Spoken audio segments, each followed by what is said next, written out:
Wenn du etwas haben willst, das ist alles Bewusstsein, wenn du etwas haben willst, was du nicht hast, der Grund dafür ist, du bist nicht auf der Ebene, wo es existiert. Beispiel, du willst etwas aus dem Kühlschrank holen, essen.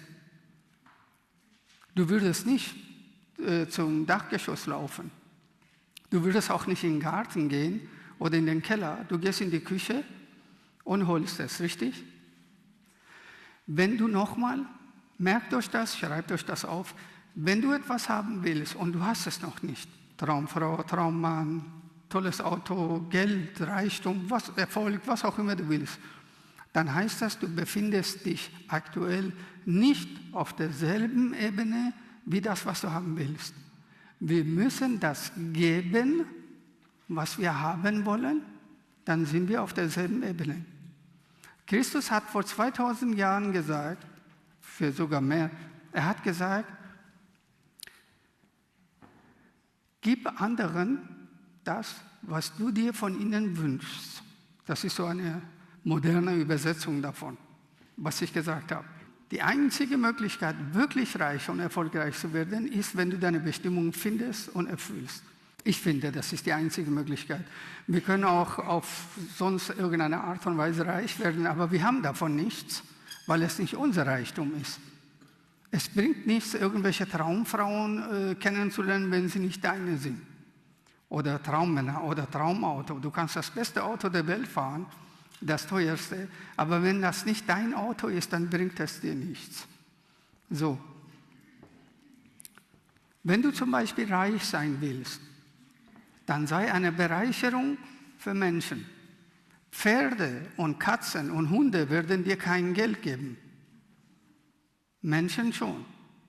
Wenn du Menschen etwas Kostbares, Wertvolles gibst, oder man kann es auch, wir werden auch noch steigern, zum Beispiel, wenn du kannst entweder etwas geben, was viele geben, aber niemand macht es so wie du. Niemand ist so ehrlich wie du. Niemand ist so effektiv wie du. Oder noch besser, da erinnern wir uns, Bestimmung, einzigartig, wenn du etwas anbietest, was sonst niemand kann.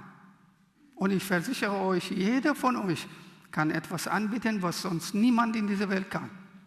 Entweder niemand kann es so wie ihr, oder niemand kann es sonst überhaupt anbieten.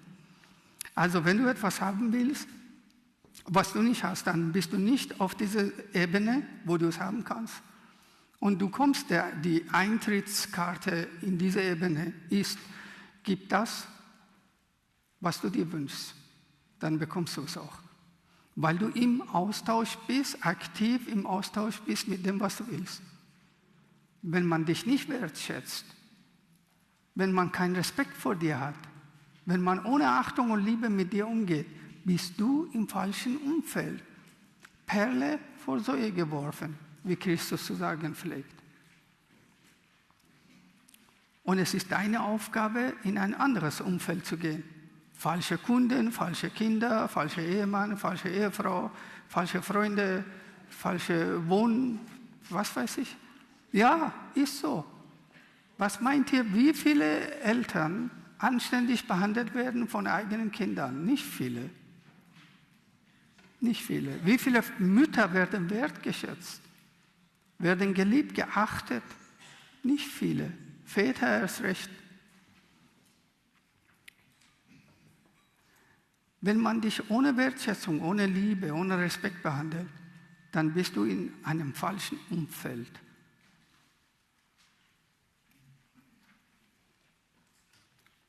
Wenn ich klassische Musik von Tschaikowski spiele für eine Gruppe von Menschen, die Heavy Metal sich anhören, dann werden sie es nicht mögen. Sie werden es nicht verstehen. Und umgekehrt natürlich auch. Alles, was existiert, besteht aus Energie. Energie ist die Ursubstanz der Schöpfung. Energie ist die Ursubstanz der Schöpfung. Das ist sehr wichtig, dass man das versteht, weil man dann weiß, wie man mit Energie umgehen kann. Wenn Energie ein bestimmtes Ziel hat, dann wird sie zu Kraft. Also Energie hat keine Ziele, Kraft hat Ziele. Liebeskraft, Lebenskraft, Willenskraft, Gedankenkraft und so weiter. Das ist der Unterschied zwischen Kraft und Energie. Hände sind magisch. Achtet darauf, was ihr mit den Händen macht. Jemand, der satanische, ich sage meine Formulierung, gegen Gott gerichtete, gegen euch gerichtete Sachen vorhat, macht so.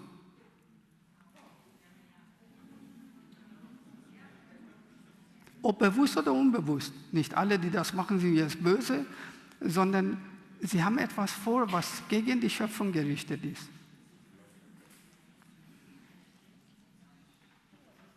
Bitte hört zu.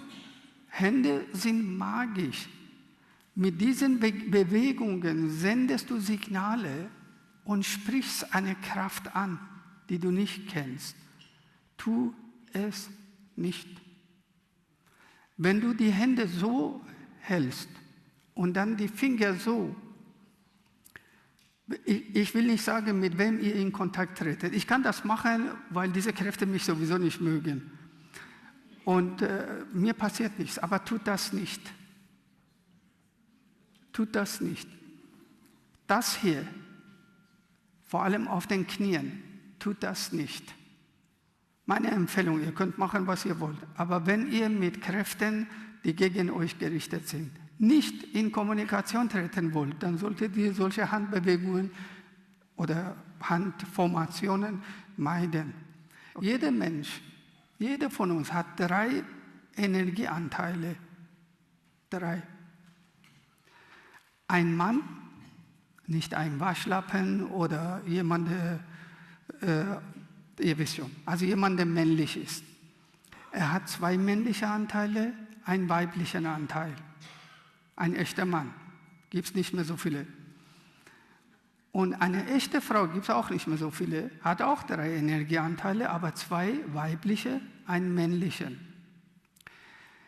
Ich habe 2 männliche Anteile, einen weiblichen Anteil. Diese interagieren miteinander, intern, in mir. Wenn in mir, als Mann oder Frau egal, diese Kräfte miteinander nicht positiv, harmonisch, schöpferisch interagieren, dann funktioniert es extern erst recht nicht. Wieso?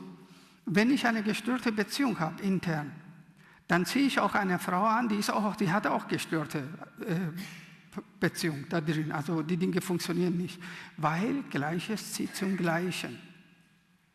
Wenn du dort Schweine hast, dort hast du Pferde, dort hast du Katzen und was weiß ich, und du lässt eine Katze los, die geht natürlich zu den Katzen. Wenn du ein Pferd loslässt, geht es zu Pferden. So, wir ziehen immer Anteile an, ähnliche Anteile, die wir selber haben. So. Diese, ich sag mal, Kommunikation zwischen weiblich und männlich existiert in jedem von uns. Wenn wir dafür sorgen können, dass das schöpferisch ist, das heißt, Dinge gedeihen. Wenn du denkst, entsteht etwas Gutes. Wenn du fühlst, die Kraft der Gefühle, dann entsteht etwas Gutes für dich und für andere. Wenn du eine Entscheidung triffst, dann entsteht etwas Gutes, etwas ändert sich zum Guten. Und wenn das alles aus Unterbewusstsein kommt, dann passiert genau das Gegenteil. Achtet mal auf das Wort Unterbewusstsein, dazu komme ich gleich. Durch die Wechselwirkung und Zusammenwirken von weiblich und männlich entsteht Schwingung. Die Schwingung entsteht durch Wechselwirkung zwischen männlich und weiblich. Die Schwingung hat diese wellenartige Schwingung hat eine Tiefe, einen Tiefpunkt, der sich immer wieder wiederholt, einen Höhepunkt und einen Mittelpunkt, dieses Hoch und Runter. Der tiefste Punkt ist der Startpunkt. Schwingung zum Beispiel, wenn es um Partnerschaft geht, wenn es um Liebe geht, wenn es darum geht, wie du mit dir selbst umgehst, egal um was es da geht, alles ist Schwingung. Der Tiefpunkt ist der Startpunkt. Der Höhepunkt ist das Ziel, da musst du hin. Du gehst hin und fällst runter, gehst hin und irgendwann schaffst du es und immer höher. Und der Mittelpunkt ist das Thema, das sowohl von unten als auch von oben bearbeitet wird. Partnerschaft, Sex, was auch immer, Geld, all diese Dinge, die wir haben. So, durch Wiederholung, durch diese Schwingung entsteht natürlich eine bestimmte Höhe, also Frequenz. Bewusstsein ist eine bestimmte Formation von Energie. Nochmal, Bewusstsein ist eine bestimmte, das gibt es nur einmal in der Gesamtheit der Schöpfung, das Bewusstsein von jedem von uns, hat eine einmalige, einzigartige Formation, Achtung, wenn mir das gelingt, nur das euch verständlich zu machen, dann könnt ihr ein Leben starten, das könnt ihr euch nicht vorstellen.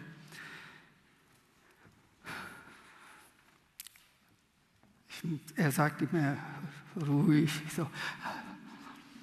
Also, Bewusstsein ist eine bestimmte energetische Formation, Achtung, um Informationen zu verarbeiten.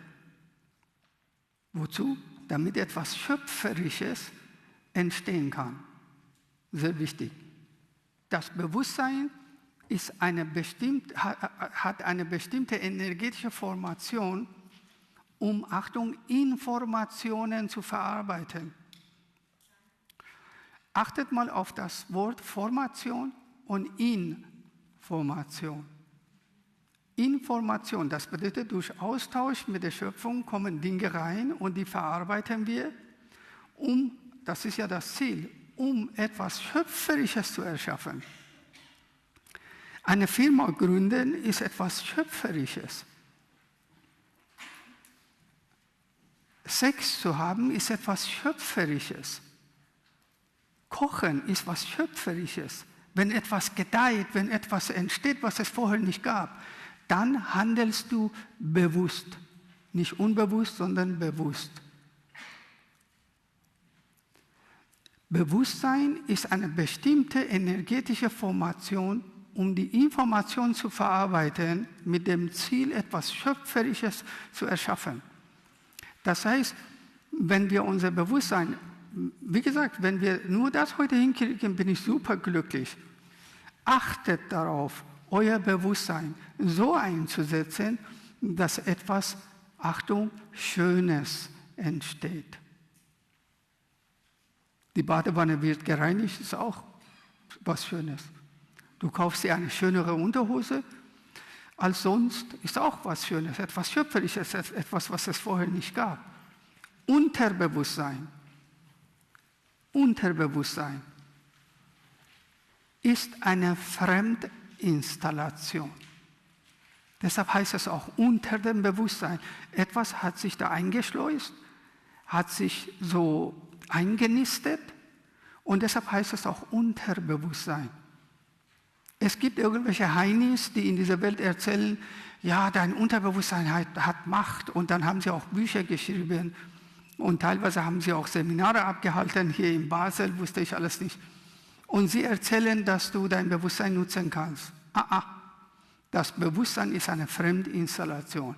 Wer von euch kennt den Film Herr der Ringe? Sehr schön. Es gab diese Überlegung, man könnte doch diesen bösen Ring nutzen, sogar gegen ihn selbst. Und diejenigen, die klar waren beim Verstand, haben gesagt, nein, der Ring dient nur seinem Herrn, niemandem anderen. Erinnert ihr euch? Mit Unterbewusstsein ist dasselbe. Nochmal, Unterbewusstsein ist eine Fremdinstallation, um dich fertig zu machen, um dich zu manipulieren. Es gibt unterschiedliche Möglichkeiten, wie das Unterbewusstsein uns manipuliert. Beispiel. Wir sind der Auffassung, wir denken. Nein, wir wissen nicht mal, was Denken ist.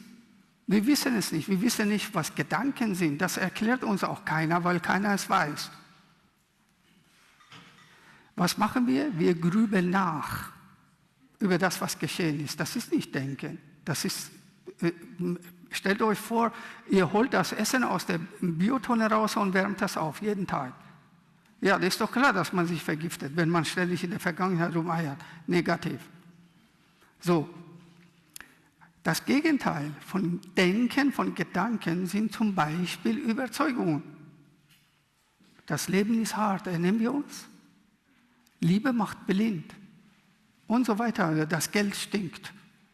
Das sind Überzeugungen, das sind Glaubenssätze, das krasse Gegenteil von Denken, weil wenn du denkst, du fängst irgendwo an, du denkst, nicht deine Mutter, Tante, Onkel oder Religionsführer oder Sektenführer oder Politiker, nein, du denkst über etwas nach und dann kommst du zu einem Ergebnis, weil Denken schöpferisch ist. Aber wenn du nach solchen Mustern gehst, wie wir am Anfang hatten, Liebe macht blind und sowas, oder Frauen wollen nur Geld, Männer wollen nur Sex, das ist Mist, das ist nicht Denken. Da schließt du selbst die Möglichkeit aus zu denken. Du sollst denken, deine Gedanken und zu deinen Ergebnissen zu kommen. Sehr wichtig. Also Unterbewusstsein, hört nicht auf diese falschen Propheten, die sagen, ja, das Unterbewusstsein hat Macht und wenn du meditierst und dann visualisierst du und dann kriegst du Hämorrhoiden und so weiter, das ist alles nur Quatsch. Was du brauchst, ist ein klares Bewusstsein, nicht Unterbewusstsein. Du kannst Unterbewusstsein nicht nutzen. Das Unterbewusstsein dient demjenigen, der es in dich hinein installiert hat. Und ob ihr es mir glaubt oder nicht, mittlerweile sogar wissenschaftlich belegt, das Unterbewusstsein entsteht in den ersten 7 Jahren. Was? Nochmal. Das Unterbewusstsein entsteht in den ersten 7 Jahren. Wieso? Weil wir gar kein Oberbewusstsein haben. Das entwickeln wir erst. Also wenn unsere Mutter mit uns schlecht umgeht, dann sagen wir nicht, oh, die Mutter ist irgendwie überfordert, sie hat keine Zeit. Ich habe Verständnis für sie als 3-Jährige. Dann sagst du, siehst du, ich bin ein Problem. Ohne mich wäre sie viel besser dran. Und jetzt stellt euch vor, wie die ersten Bausteine des Lebens, deines Lebens, unseres Lebens, werden gelegt in den ersten 7 Jahren. Jetzt stellt euch vor, was für ein Haus dabei entsteht. Und dann jetzt stellt euch vor, das willst du irgendwann mal in Ordnung bringen. Das ist nicht so einfach. Ein seelisches Bewusstsein bedeutet, wie wäre es, wenn ich das so sage? Also für den Verstand ist das schwer zu verstehen. Das seelische Bewusstsein ist frei von Raum und Zeit. Beispiele? Ich sitze da oder ich liege da in der Badewanne oder im Bett. Übrigens, Bett, ich empfehle euch nachts nackt zu schlafen, splitternackt. Weil wirklich alle Organe im Körper atmen, vor allem in der Nacht. Wir verlieren fast 1 Liter Wasser durch Atmen, Ausatmen und so weiter. Und ich habe ja gesagt, Körperorgane, wie zum Beispiel Vagina, ist ein Atmungsorgan. Übrigens auch ein Kommunikationsorgan und ein Wahrnehmungsorgan. Frauen können Dinge wahrnehmen, wirklich, selbst Frauen können sich das nicht vorstellen. So, das seelische Bewusstsein ist frei von Raum und Zeit. Und das bedeutet, du liegst zum Beispiel in der Badewanne und auf einmal hörst du einen Dialog. Da denkst du dir, die Sprache kenne ich gar nicht, aber ich verstehe, was sie sagen. Und dann konzentrierst du deine Aufmerksamkeit dahin, seelische Aufmerksamkeit, nicht Aufmerksamkeit von Verstand. Und dann siehst du irgendwo, die Leute sitzen da, Geheimtreffen, eine komische Sprache, die du noch nie gehört hast, aber du verstehst, was sie sagen. Und dann denkst du dir, wenn ich das den Leuten jetzt erzähle, dann lande ich in Psychiatrie. Nochmal, das seelische Bewusstsein bedeutet, hört genau zu, das seelische Bewusstsein bedeutet, je mehr du dich entwickelst, Achtung, je mehr du dich entwickelst, das heißt aus Verwicklungen des Alltags, des menschlichen Daseins befreist, umso größer wird deine Wahrnehmung. Größer wird deine Wahrnehmung heißt, Du kannst die Hintergründe und Zusammenhänge von menschlichem Leben besser durchschauen. Du kannst Menschen durchschauen, du kannst dich besser durchschauen. Und irgendwann wird es dir langweilig, gehst darüber hinweg. Und dann fängst du erst an, über das langweilige menschliche Leben hinaus die Schöpfung wahrzunehmen. Man kann das trainieren. Man kann erst diese Fähigkeit, Information, das heißt, erst etwas kommt rein, was du noch nie gesehen hast, noch nie gerochen hast, noch nie davon wusstest, dass es existiert. Diese Information kommt in dich rein, verändert deine Formation. Und dann fühlst du auf einmal anders. Auf einmal kannst du dich nicht mehr ärgern. Dass du sagst, ich will mich aber ärgern. Nein, geht nicht. Ich habe immer Cola getrunken, jetzt will ich Cola trinken. Und der Körper sagt, nee. Also du riechst daran und dir wird schlecht. Du willst rauchen und es funktioniert nicht. Ich habe das alles erlebt bei meinen Kunden. Du willst rauchen und dir wird schlecht. Obwohl du bis gestern geraucht hast und genossen hast. Bei Alkohol und so weiter. Es geht leider auch weiter. Auf einmal wachst du auf neben deiner Frau und denkst, wer ist das? Das höchste Bewusstsein, das wir haben. Wir haben ein körperliches Bewusstsein, wir haben ein seelisches Bewusstsein. Wir haben Unterbewusstsein, wir haben Oberbewusstsein, Verstand. Der Verstand zum Beispiel sieht die Seele nicht, sondern das, was er eben erkennt. Aber das höchste Bewusstsein, das wir haben es alle, ist das geistige Bewusstsein, weil wir Geistwesen sind. Wir sind Geistwesen. Und Geist meine ich damit nicht wie in Horrorfilmen, dass irgendein unsichtbarer Geist auftaucht und Unsinn macht. Also das höchste Bewusstsein, das wir haben, ist das göttliche Bewusstsein. Das geistige Bewusstsein heißt das göttliche Bewusstsein. Achtung! Diese Form, die wir jetzt haben, die menschliche Formation, wir alle, ist die niedrigste Formation, die es in der ganzen Schöpfung gibt. Die niedrigste. Selbst Bakterien und Viren, die wir aus dem Arsch immer in die Toilette tun, die verhalten sich harmonischer und intelligenter als wir Menschen. Mit anderen Worten, meine Meinung, mit anderen Worten, wir sind keine Menschen. Man hat das aus uns gemacht. Das, was wir hier sind, das hat man aus uns gemacht, das sind wir gar nicht.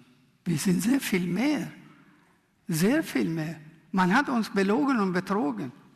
Bewusst, unbewusst, was spielt das für eine Rolle? Man hat uns einfach betrogen. Man hat aus uns etwas gemacht oder man hat uns etwas eingeredet, du bist dies und das und so weiter, was wir überhaupt nicht sind. Wir sind sehr viel mehr. Sehr viel mehr. So viel mehr, dass wenn jemand das wahrnimmt, dass er durchdreht. Also bei mir war das so, dass ich fast durchgedreht bin. Ich konnte es nicht glauben, ich bin sehr skeptisch. Ich muss immer alles 50 Mal überprüfen, ob das wirklich so ist. Wenn du dich entwickelst, kommen Fähigkeiten. Oder Fähigkeiten, die du sowieso immer hattest, werden aktiv. Und dann denkst du dir, was denn? Ich soll das können? Nee, das ist doch ein scheiß Hollywood-Film. Und dann sagt man, doch, du kannst. Nee, will ich nicht. Ja, warum nicht? Keine Ahnung. Probier's doch. Okay, und dann machst du halbherzig und dann denkst du, wow, das wirkt wirklich. Dann machst du ein bisschen mehr und ein bisschen mehr. Und auf einmal schaust du jemanden anderen im Spiegel, dass du sagst, hey, das bin ich gar nicht. Wer bist du überhaupt? Ich bin viel mehr. Ich sehe, dass du so aussiehst wie ich, aber ich bin viel mehr. Ich kann viel mehr. Und irgendwann kannst du so viel mehr, dass so viele Leute zu dir kommen und sagen, gib es mir. Mach es mir möglich, dass ich auch dahin komme. Das ist Reichtum. Mach dich reich und dann die anderen. Mach dich glücklich und dann die anderen. Sei eine Bereicherung für dich, dann für andere. Entwickle erst dich selbst und dann die anderen. Heile dich selbst und dann hilf anderen. Das ist das Prinzip. Ist das nicht himmlisch?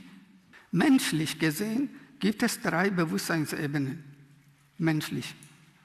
Individuell, kollektiv global. Individuell, kollektiv, global.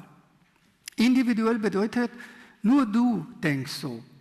Nur du machst Spaghetti so. Niemand anders. Du bist der Einzige, der Joghurt mit Spaghetti isst. Da würde ein Italiener dich öffentlich umbringen, aber du machst es. Zum Beispiel, das ist individuell. Und kollektiv bedeutet, dass zum Beispiel alle Italiener gleich denken, gleich handeln, auf dieselbe Art und Weise leben. Oder Deutsche oder Schweizer und so weiter. Das ist kollektiv. Und global bedeutet eben, für mich sind das Programme, dass weltweit alle Menschen zum Beispiel heiraten wollen, Kinder kriegen wollen, Familie gründen wollen oder stolz sein wollen auf, was weiß ich, Vaterland oder irgendwas. Das sind so globale Dinge. Also individuell, kollektiv und global. Wenn ihr mich fragt, ihr müsst euch von allen drei befreien, weil wir erinnern uns, das individuelle Bewusstsein, dass du glaubst, dass du bist, bist du gar nicht. Das hat man aus dir gemacht, das hat man dir eingeredet. Du bist sehr viel mehr, sehr viel mehr. Unterschied zwischen Bewusstsein und Bewusstheit. Bewusstsein, haben wir verstanden, ist eine bestimmte Formation, energetische Formation, um Informationen zu verarbeiten, um etwas Schöpferisches zu machen. Jetzt stellen wir uns vor, Peter sagt, ich will reich werden. Ich will 1, 2, 3, 5 Firmen gründen, will reich werden, als Unternehmer. Dann muss er die Informationen, die dazu notwendig sind, erstmal finden, verarbeiten und das Beste daraus machen. In jedem anderen Zusammenhang ist das dasselbe. Wenn Peter eine Bewusstheit darüber erlangt, was Wirtschaft eigentlich überhaupt ist, was Geld ist, was Aktien sind, was Gold ist, was machen die Banken überhaupt, wieso gibt es Banken, dann hat er eine Bewusstheit darüber erlangt. Das bedeutet, er verfügt jetzt über Information. Er verfügt über Information. Er braucht überhaupt keinen Wirtschaftsprüfer, keinen Steuerberater und er weiß, was er wann wie machen soll, damit er sogar ohne Kapital Firmen gründen kann, ohne Kapital Häuser kaufen kann, Wohnungen kaufen kann, was auch immer, Restaurant aufmachen kann, wie der Mann gestern. Bewusstheit bedeutet, dass du weißt, wer du bist und wer du nicht bist, was du kannst, was du nicht kannst. Niemand hat gesagt, du musst alles können. Niemand hat gesagt, du musst Vollkommenheit sein in Person. Wenn du glücklich sein willst, musst du was ich sein. Wenn du glückliche Partnerschaft haben willst, musst du die... Nein, gar nicht. Du musst nur die Bewusstheit, heißt, ich mag das Wort Kontrolle nicht. Ich sage lieber Führung. Du musst die Führung über deine Gefühle, über deine Gedanken und eigentlich über dich selbst erlangen. Das meine ich mit Bewusstheit. Das ist der Unterschied. Also wenn du die Führung hast über das, was in dir, mit dir geschieht, dann ist das Bewusstheit. Das ist der Unterschied zwischen Bewusstheit und Bewusstsein. Realität erschaffst du, niemand anders. Nicht deine Mutter, nicht deine Tante, nicht Gott, der Allmächtige, niemand. Realität ist das, was du erschaffst. Du triffst Entscheidungen, bewusst, unbewusst, egal. Du triffst Entscheidungen, dein Körper wird so. Du triffst Entscheidungen, dein Bankkonto wird so. Du triffst Entscheidungen, ziehst die Hose an oder die Unterhose oder was auch immer. Mit anderen Worten, schau dir deine Freunde an, selber innerlich, dann weißt du, wie du bist. Sind das alles Versager, Lügner, Betrüger, Säufer, Raucher? Ja, dann bist du es auch so, da wird nichts aus dir. Das ist so ein Umfeld, aus dem nichts hervorgeht, Positives. Willst du wissen, wie dein Austausch mit der Welt ist? Wer will das wissen? Dann schau dir dein Bankkonto an. Wirklich, dein Bankkonto ist bei mir auch nicht anders. Dein Bankkonto oder was da reinkommt und so weiter, zeigt, wie dein Austausch mit der Welt ist. Austausch mit der Welt. Das ist alles deine Realität. Das ist alles deine Realität. Wie ziehst du dich an? Wie redest du? Was für ein Auto du fährst? Und wenn etwas in dieser Realität ist, was dir nicht gefällt, dann musst du in dem Zusammenhang etwas in dir korrigieren. Genau in dem Zusammenhang, der dir nicht gefällt, in dem Zusammenhang musst du dich korrigieren. Ich sage immer korrigieren, nicht verbessern oder sowas, korrigieren. Andere Gedanken, andere Gefühle, andere Entscheidungen, andere Wege, neue Ideen. Das heißt, überleg mal, wie viel Macht du hast. Du kannst innerhalb von Sekunden, habe ich ausprobiert, wirklich Sekunden, deine Realität verändern, so wie du willst. Das bedeutet, du musst die Fähigkeit haben, Entscheidungen zu treffen, die auch sinnvoll sind, die auch funktionieren. Entscheidungen treffen, ich will mit Rauchen aufhören, aber es funktioniert nicht, macht einen depressiv. Da verliert man seine Selbstachtung durch die Misserfolge. Das sind Erfolge, die uns aufbauen. Wir müssen also Entscheidungen treffen, die wir auch durchziehen können. Und das geht, ohne zu kämpfen, sich ins Gesicht schlagen und eiskaltes Wasser. Das ist Quatsch. Nein. Das ist die Realität. Außer dieser Realität, die jeder für sich selber erschafft, Krankheiten, Reichtum, Gesundheit, Freunde, Feinde, was du willst, das erschaffst du alles selber. Darüber hinaus gibt es aber eine Wirklichkeit, die auf uns wirkt. Deshalb heißt es auch Wirklichkeit. Wir müssen also aufgepasst. Besonders Frauen, weil Frauen dafür anfälliger sind. Es gibt einen gewaltigen Unterschied zwischen Realität und Wirklichkeit. Realität ist das, was du erschaffst, zum Beispiel durch deine Interpretation. Dass du dich überhaupt nicht dafür interessierst, wie deine Freundin oder dein Freund oder dein Arbeitgeber ist, sondern wie es bei dir ankommt. Du bist also mit dir beschäftigt, nicht mit der Wirklichkeit. Das ist Realität. Das ist zum Beispiel, Zuckerberg hat eine Brille vorgestellt, vor ein paar Tagen, Wochen. Und wenn du diese Brille aufsetzt, dann bist du in einer virtuellen Welt. Und du siehst dich anders, ein Avatar gibt es von dir, selbst wenn du dich im Spiegel anschaust. Und dann wohnst du so und so, dann kannst du Fernseher, Radio und so weiter ein- und ausschalten. Also völlig krank. Dass ich mir denke, wozu brauche ich diese scheiß Brille? Ich will eigentlich die Welt sehen, so wie sie ist und nicht so, wie ich mir in meinen Fantasien zusammenbastele. Wenn mein Haus nicht so schön ist wie dieses virtuelle Haus, dann muss ich doch etwas in mir korrigieren, statt diese scheiß Brille aufzusetzen. Aber so weit denken die Leute nicht. Also du musst darüber nachdenken, wie sieht deine Realität aus und wie ist das in Wirklichkeit, auch über dich selbst. Du hast ein Realitätsbild von dir, leider unbewusst. Jeder von uns hat jeder von uns hat ein unbewusstes Bild über sich selbst, von sich selbst, in sich selbst. Ein unbewusstes Bild. Ich bin arm, ich bin traurig, ich bin einsam, mich liebt keiner, ich bin ein Versager, was auch immer. In der Regel ist das, weil das unbewusst ist das negativ. Das ist die Realität. Das ist unter dem Unterbewusstsein und dieses Bild erschafft eine Realität. Wenn du es schaffst, diese Realität runterzufahren, schrittweise, dann wird die Wirklichkeit, wie es wirklich ist, wird immer schöner. Du wirst immer schöner. Dein Körper wird schöner. Deine Brüste werden fester. Das habe ich alles erlebt. Es gibt Leute hier, Frauen können das bezeugen. Deine Haut wird schöner. Dein Bankkonto gedeiht, wächst, nicht wuchert, sondern gedeiht. Deine Freunde werden intelligenter. Menschen, die nachdenken und nicht Scheiße reden, sondern wirklich Information, dass man angeregt, aufgeregt sich unterhalten kann. Du änderst dich, alles ändert sich.